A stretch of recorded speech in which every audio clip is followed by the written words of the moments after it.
Dude, this looks like it could get ugly. Well, I'm heading down the highway this week to the Cattery. Wish me luck, because this one is going to be a tough watch. We've always had the passion and the iron will. No one doubts the courage of the boys from Windy Hill. You know, there was a time back in the 90s where this was one of the marquee matches in the AFL. And one of the things that has frustrated me in recent years is a lot of Geelong supporters saying, you know, Essendon's not a rival, we don't care about Essendon. And if you're born in relatively recent times, then of course that's true. But these people have no knowledge of some of the great games these clubs played back in the 90s when they were playing in consistently big crowds in some of the most famous games of all time. And it's just so frustrating to have a look at what this, you know, rivalry, in quotation marks, not really a rivalry anymore, has now devolved into. It's just an uncompetitive slop, basically, where we just haven't been able to fire a shot for the best part of 20 years. You think back to the games in 93 where Gary Ablett kicked 14 goals and Paul Salmon kicked 10 in one of the most famous games of all time where Essendon won despite Ablett kicking 14 goals. There was the following year, I remember a really good match where we were down by 5 goals at half-time in front of about 75,000 people, and we came storming home to have a great win.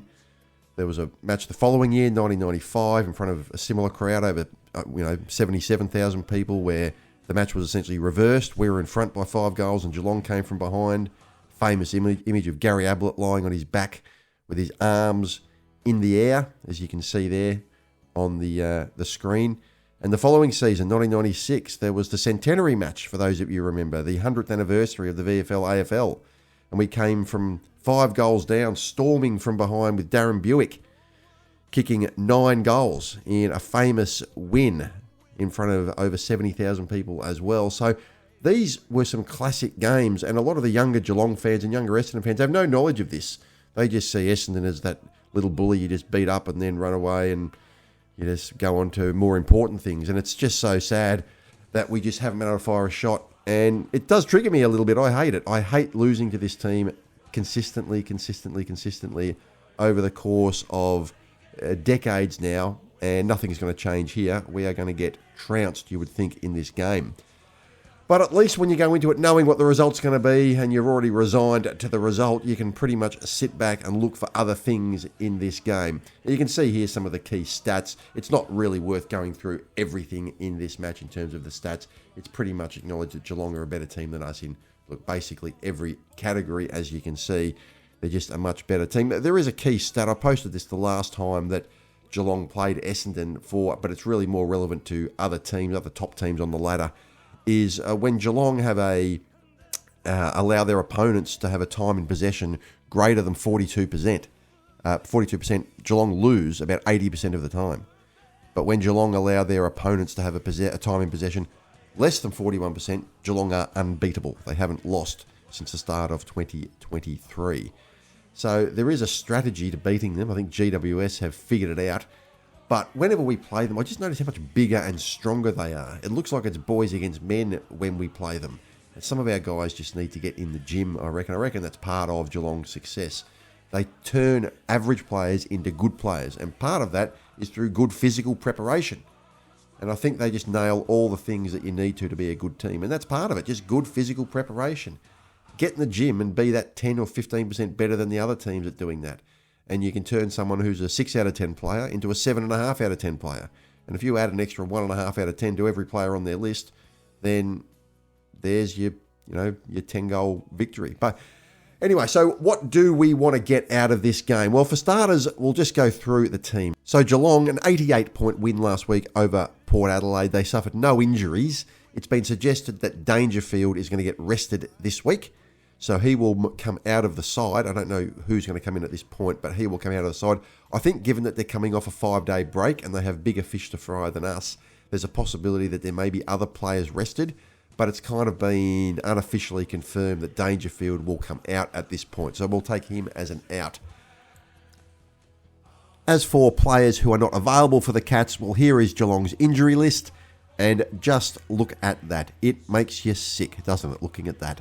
It just makes you want to throw up. 3 players out for 1 week and 1 in concussion protocols. and that is it. And then you have a look at what we've got to put up with in addition to the fact that we are not as good anyway. It just does make you sick, doesn't it? Anyway, if you do like this channel, guys, please hit the like and subscribe button. That helps the YouTube algorithm when you do so. It only takes 1 second to do it, and it doesn't cost any money. So I'd appreciate it if you could hit that like and subscribe button right now. For the Bombers, for once we suffered no injuries last week. Now, I'm predicting Caddy will come back into the team. I suspect he will come back in for McMahon. McMahon had a bit of a quiet one last week, the first game that he's played in 2 years at VFL or AFL level where he hasn't scored at least 2 goals in a match, but had a bit of a quiet one getting subbed out. So if Caddy does come back in, that does seem a pretty obvious like-for-like replacement. I'd also like to see Sardell Hooley in for Lual. Lual probably needs to get in the gym a bit, and I think he probably needs a little bit of time in the reserves. I think that would be the 2 logical moves. I'm assuming Caddy is going to be right. Some are suggesting that, just rest him for the rest of the year. My logic is, if you're right to go, you're right to go. Of course, if he's not 100%, you don't play him. But if he is 100%, then you play him. All right? There's no reason to just rest people if they're fit. They're there to play. So I'm assuming he's 100%, and we'll go with him in for McMahon. There has been some suggestion that we're going to make another debutant this week, a 15th debutant. So I predicted that Nguyen would play last week, and I was correct. Nguyen will hold his spot in the team. I reckon he will play on Tyson Stengel, which will be a good challenge for him, and that'll be a good little sideshow for us to watch. I reckon he beat Papley last week, and I reckon it was a really, really good performance. So he'll hold his spot in the team, so good on him. Let's hope he can play on Stengel and beat him. Now, I don't think there'll be a debutant this week.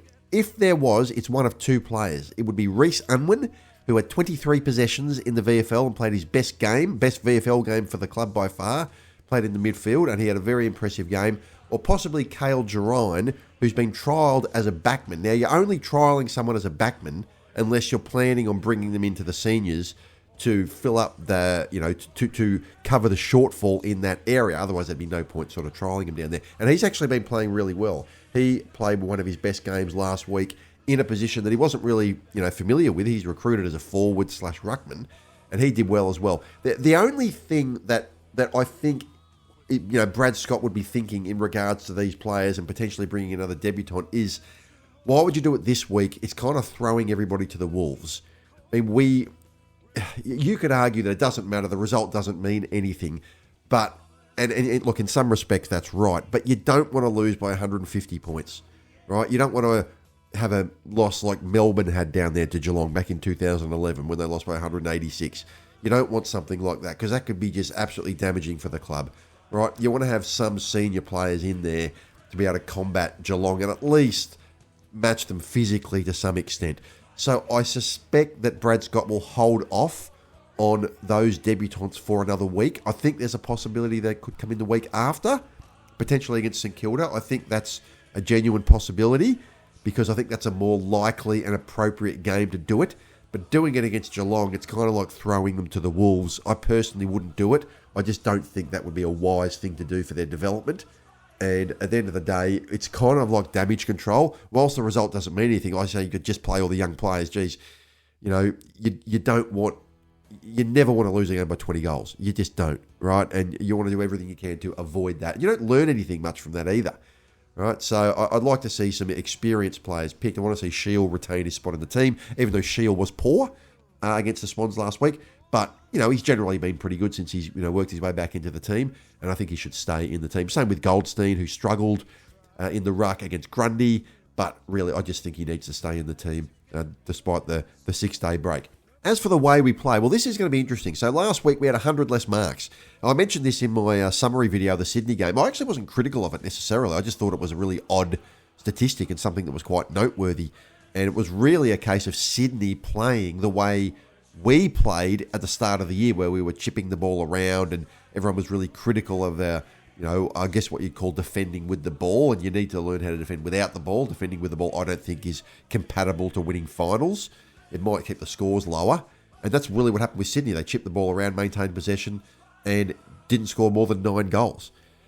We, on the other hand, didn't play that way at all. We only had 42 marks, and yet we weren't that far away from winning the game. So I think we probably learnt a few things. And one thing I have kind of liked about Brad Scott this year, I know a lot of people are critical, although I think he deserves a bit of a mulligan just with all the injuries, is that we have kind of altered the way we've played a couple of times. we don't really play like we did in that first half of the year now. I think they've kind of worked out that's not how you play to win games, and it's not really compatible with playing successful, winning games into the future. So we've really, I noticed it before the Brisbane game, or during the Brisbane game actually, where we played a much more attacking brand of football.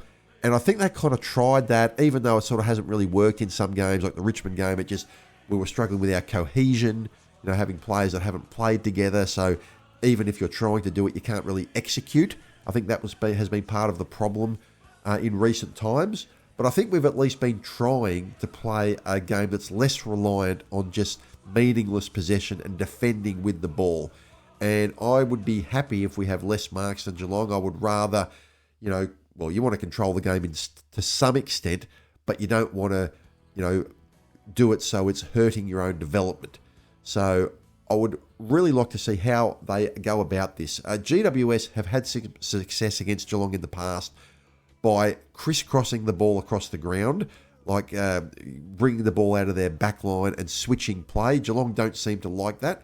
I think Geelong set up and predictably like it when you go straight down the line. They're able to defend that quite easily. They don't like it when you crisscross and switch play and go into the other part of the ground. I guess, the fat side of the ground you'd call it. Geelong don't seem to be able to defend that well, especially against good teams. So I'd like to see us try that to see if we can get some success out of it. Now, look, we don't have the talent or the ability to be able to pull it off in a technical sense, to the point of winning the game, obviously. We don't have the ability to do that. But other good teams have had some success against Geelong. So I'd like to see us try to do that and at least get some score sources in that fashion. I think that's probably the way to beat Geelong. That seems to be how other teams beat Geelong, is maintaining possession, not through chipping it around, but through controlled movement, I would call it. Controlled, aggressive forward movement where you control the ball, maintain the ball, and able to use the open side of the ground to be able to get the ball in there. I think that's the secret to being able to have some success against the Cats. So, look, I'm hoping we can keep this under 10 goals. I'm not really confident at all. The one thing that I think that, we might have going for us is that, well, obviously Geelong are going to be resting Dangerfield, and there might be some other players that are missing as well. But also Geelong are coming off a 5-day rest, so that might be something that evens it up a little bit, might take a few goals off the end result. Look, we've got a 6-day break, so it doesn't matter that much. But, Geelong coming off a 5-day break, you wouldn't imagine they'd be at 100%. I think they still need to win and win by a big margin. Percentage is still important to them. They would have a look at Collingwood's percentage and Adelaide's percentage and teams like that, and they would look at those teams and potentially try to get their percentage above that, because it might mean the difference between getting a home final or not. So they're still motivated, but just that 5-day break, it might cut into the score a little bit. So what do I think the result is going to be in this game? Well, I'm predicting Geelong by 82 points. But look, it could be anything. It absolutely could be anything. It was 90 points last time we played them. They could win by 20 goals. I really hope, just for the sake of the players and the Essendon fans, that we can put in a competitive performance and keep it under 10 goals. Port Adelaide lost by 88 points. I'd hate to lose by more than that. I'm making the trip down the highway. I don't know if anyone else is. In a weird way, I'm looking forward to it. In a macabre sort of way, I'll be just probably sitting there with a blank expression on my face thinking, why am I here? But that's the price you pay for loyalty, I guess. So let me know what you guys think about this game. What do you want to get out of this game? Who do you want to see play well? What do you think are the keys to at least being competitive in this game? We know we're not going to win, but what do you think are the keys to at least being competitive? I'm going to leave it there. I hope you guys enjoyed this video. Have a great day, everybody. Like and subscribe to this channel. And as always, go Bombers.